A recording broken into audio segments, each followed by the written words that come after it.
bahwa Yusuf Mansur selalu menggunakan agama untuk kemudian kepentingan dirinya sendiri. Buktinya apa teman-teman? Hari ini Yusuf Mansur membangun bisnisnya sendiri, membangun kerajaan bisnisnya sendiri. Hari ini Yusuf Mansur kemudian menjalankan warung steak and shake bersama Jody Bratasuseno. Sementara di sisi lain, dia sudah membuat banyak orang merugi.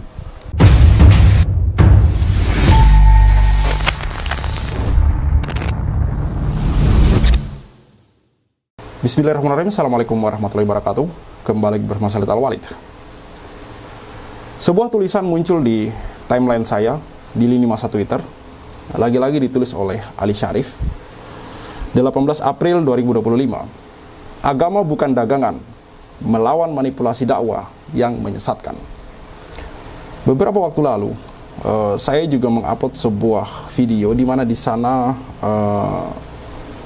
memperlihatkan bagaimana Yusuf Mansur memposting ulang sebuah potongan atau cuplikan serial Walid yang sekarang ini sedang dibicarakan oleh banyak netizen dengan berbagai tagline dan meme yang lucu-lucu. Dan tanpa sadar diri, Yusuf Mansur memposting ulang potongan video tersebut.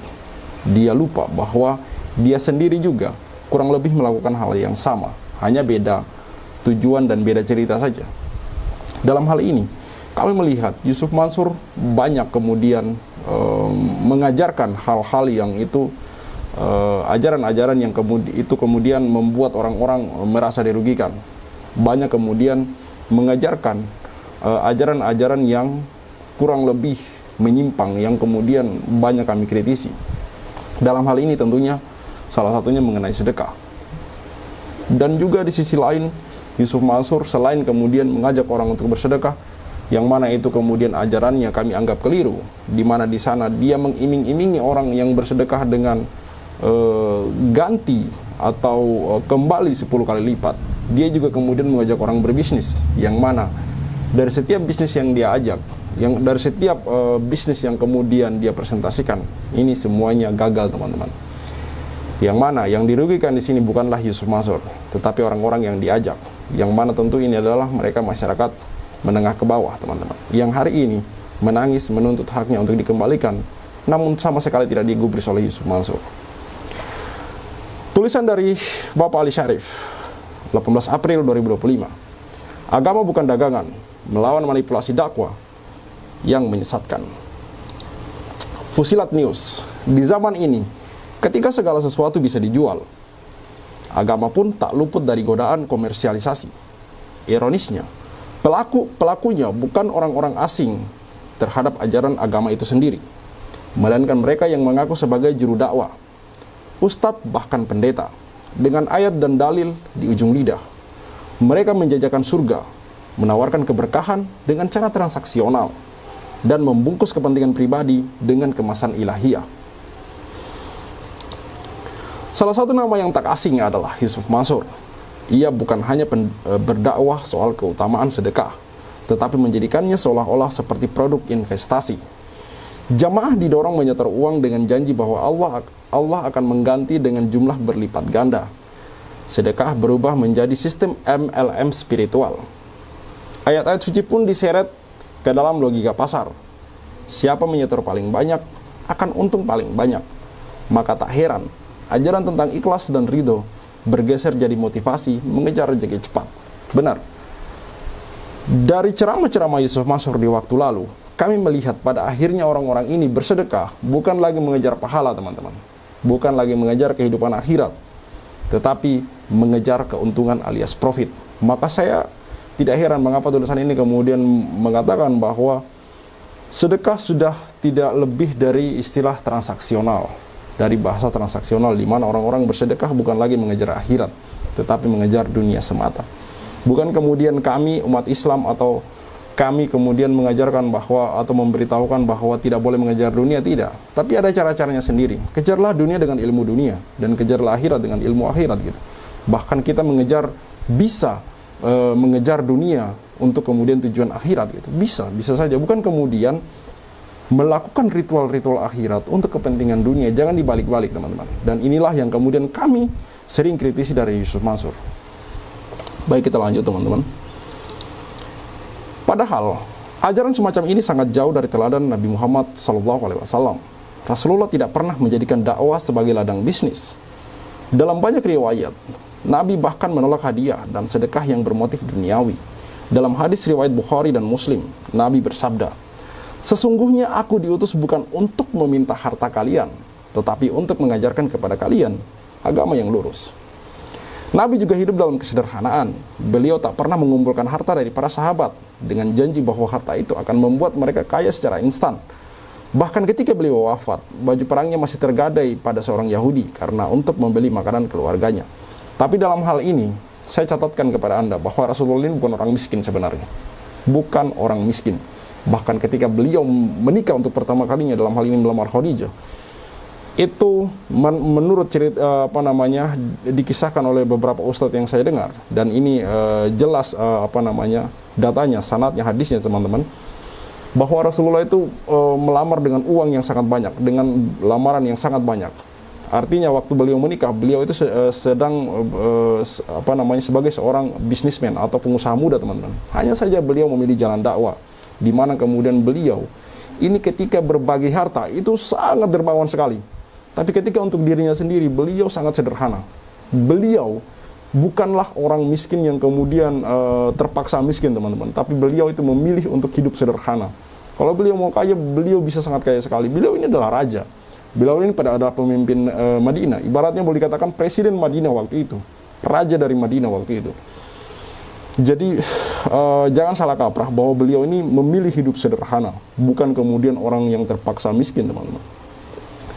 Mereka yang hari ini mengklaim berdakwah, tapi sebenarnya membangun bisnis pribadi, sejatinya sedang memanipulasi agama. Bahkan dalam Al-Quran, Allah sudah mengingatkan bahaya orang-orang seperti ini. Dan janganlah kamu menjual ayat-ayatku dengan harga yang murah. Hanya kepadakulah kamu harus bertakwa. Quran Surat Al-Baqarah ayat 41. Ayat ini bukan hanya sindiran, melainkan teguran keras bagi mereka yang menggunakan ayat suci demi keuntungan dunia. Apalagi ketika dakwah dijadikan komoditas dan jamaah dijadikan konsumen tetap. Tentu teman-teman, ini yang sangat kami takutkan, apalagi di negeri kita tercinta Republik Indonesia ini. Pernah saya katakan bahwa negeri kita ini sebenarnya masyarakatnya itu sangat patuh kepada ulama, sangat patuh kepada kiai, sangat patuh kepada petinggi agama. Ini di satu sisi positif, di sisi lain ini negatif, teman-teman. Karena, kenapa? Ada kemudian orang-orang yang melihat peluang ini, melihat peluang bahwa berbisnis dengan menggunakan dakwah ini modalnya sangat minimal, sangat sedikit sekali, tetapi menghasilkan keuntungan yang luar biasa fantastis, teman-teman. Akhirnya kemudian teman-teman banyak melihat kasus di negeri ini, banyak kemudian petinggi-petinggi agama yang kemudian terkena kasus, terseret masalah. Yang jelas masalah duit. Ada yang kemudian terlibat kasus penipuan dan segala macam, teman. Salah satunya adalah Yusuf Mansur yang kemudian sampai hari ini kami sayangkan belum tersentuh hukum. Padahal kasus dia yang kemudian disebut sebagai kasus investasi bodong itu sangat banyak dan masif terdengar di mana-mana. Investasi batubara, Hotel City, Moya Vidi, tabung tanah, Umrah Merdeka, Paytren. Belum lagi kalau kita berbicara perumahan Kaisar Alam Mansur dan kasus-kasus dari cerita-cerita orang-orang yang diwawancarai dan yang kami wawancarai, teman-teman. Kondisi ini semakin parah karena sebagian masyarakat justru menyambut baik gaya dakwah semacam itu. Masyarakat yang miskin secara ekonomi dan pengetahuan agama mudah tergiur dengan narasi keajaiban sedekah, testimoni fiktif, dan kisah-kisah dramatis. Kita sering lebih percaya pada cerita seorang ustadz kaya yang katanya dulunya miskin dan rajin sedekah daripada mendalami makna sedekah itu sendiri dalam Al-Quran dan hadis. Padahal Allah tidak pernah menjanjikan sedekah sebagai alat pengganda harta. Allah menjanjikan ketenangan, keberkahan, dan ampunan, bukan saldo rekening, teman-teman. Lebih menyedihkan lagi, sebagian dari mereka membangun yayasan-yayasan yang tak jelas laporan keuangannya, menggiring jamaah menjadi pelanggan tetap, bahkan tak segan-segan menipu atas nama agama. Modusnya beragam, investasi bodong, patungan usaha syariah, proyek pembangunan masjid, hingga wakaf fiktif, semua dikemas dalam label Islami. Padahal Rasulullah telah memperingatkan, barang siapa menipu kami, maka ia bukan bagian dari golongan kami. Hadis riwayat Muslim. Jelas sekali teman-teman, di sana hadisnya. Hadis riwayat Muslim jelas sudah terkenal, sanadnya jelas. Bahwa barang siapa yang menipu kami, maka ia bukan bagian dari golongan kami. Dalam hal ini orang-orang yang kemudian memperjualbelikan ayat sudah ditegur dalam Al-Quran. Orang-orang yang kemudian menjualbelikan ayat sudah dikatakan oleh Rasulullah bahwa dia bukan bagian dari golongan kami. Maka ketika kemudian ada orang yang masih berkata ini itu, mengatakan ini itu, dia ustaz jangan, sudahlah teman-teman. Ini kita tidak berbicara tentang status seseorang, tapi kita berbicara tentang kelakuan seseorang. Mau status apapun yang dia tunjukkan ke media, mau status apapun yang dia tunjukkan ke permukaan, itu tidaklah berlaku. Karena tentu yang kita nilai bukan dari penampilan seseorang, bukan dari apa yang dia tampilkan, tapi apa yang kemudian dia perlihatkan ke kita, isi kepalanya gitu. Apa kemudian dampak dari semua ketika ini kita diamkan terus-menerus. Tentu ini akan merusak pola pikir masyarakat kita pada umumnya, teman-teman. Yang mana pengetahuan tentang sedekah, pengetahuan tentang ibadah ini bergeser menjadi ajang untuk berlomba-lomba mencari materi duniawi, teman-teman. Dan tentu ini menyesatkan dan juga merugikan, teman-teman. Dan berakhir seperti apa yang terjadi hari ini. Kita sebagai umat tak boleh terus-menerus menjadi korban. Beragama harus dengan akal sehat. Jangan semua yang membawa dalil langsung kita telan mentah-mentah. Islam tidak anti kekayaan, tapi Islam sangat mengecam orang yang memperalat agama demi kekayaan. Sudah saatnya kita lebih kritis dalam memilih sumber dakwah. Jangan percaya hanya karena seseorang viral di media sosial, punya ribuan pengikut, atau sering muncul di televisi. Ukur mereka dengan akhlaknya, integritasnya, dan komitmennya terhadap kebenaran. Agama bukan dagangan, iman bukan transaksi, dan Tuhan bukan bank. Saya sangat sepakat dengan apa yang ditulis oleh Bapak Ali Syarif ini, bahwa jangan kemudian kita memperjualbelikan ayat kemudian. Jangan kemudian kita menganggap bahwa agama ini sebagai alat untuk berbisnis, dan Tuhan bukanlah bank. Allah Subhanahu wa taala mengirim kita ke dunia kemudian agar kita kemudian berusaha mencapai ridhonya. Kita bekerja keras, berikhtiar untuk kemudian menggapai rezekinya. Apakah kemudian Tuhan tidak mampu untuk menurunkan uang dari langit, emas dari langit? Sangat mampu sekali, teman-teman. Sangat bisa sekali. Tapi kemudian kenapa itu tidak dilakukan oleh Allah Subhanahu wa taala? Tentu hanya Allah yang tahu. Dan kalau kita melihat, saya melihat dari beberapa kemudian ulama-ulama yang berbicara bahwa kalau itu dilakukan, yang pertama jelas ini akan chaos. Dunia akan chaos. Sudah tidak berjalan sebagaimana mestinya, sebagaimana normalnya. Yang kedua, tentu kemudian ini membuat kita tidak bisa berpikir apa-apa lagi, teman-teman. Dan apa gunanya kita diutus ke dunia? Apa gunanya kemudian kita diciptakan dan untuk kemudian mengelola dunia ketika itu dilakukan? Kalau memang seperti yang diajarkan oleh Yusuf Mansur bahwa sedekah 1 juta bisa kembali 10 juta, sedekah 10 juta bisa kembali 100 juta, dan sedekah 100 juta bisa kembali 1 miliar. Mengapa hari ini Yusuf Mansur tidak melakukan itu? Mengapa hari ini Yusuf Mansur tidak melakukan itu? Sekali lagi saya katakan bahwa cluenya, seandainya Allah mau, Allah bisa saja kemudian menurunkan hujan uang dari langit. Tapi Allah tidak melakukan itu karena Allah Maha Adil. Allah akan memberikan kekayaan kepada kemudian orang-orang yang berdoa dan berikhtiar sesuai dengan kemampuannya gitu. Tidak serta-merta gitu. Orang yang kemudian tidak biasa pegang uang 1 miliar, itu akan kaget ketika megang duit 1 miliar. Dan seterusnya, teman. Allah itu Maha Adil. Maka ketika Allah tidak melakukan itu, apakah kemudian kita bisa percaya dengan Yusuf Mansur? Tidak mungkin, teman-teman. Sangat mustahil. Kita yang bisa menggunakan akal logika kita berpikir, nalar kita berpikir, tentu akan menganggap orang ini sebagai pembohong dan orang yang suka mengelabui umat, teman-teman. Bahwa Yusuf Mansur selalu menggunakan agama untuk kemudian kepentingan dirinya sendiri. Buktinya apa, teman-teman? Hari ini Yusuf Mansur membangun bisnisnya sendiri, membangun kerajaan bisnisnya sendiri. Hari ini Yusuf Mansur kemudian menjalankan warung steak and shake bersama Jody Bratasuseno. Sementara di sisi lain, dia sudah membuat banyak orang merugi. Dia sudah membuat banyak orang nelangsa.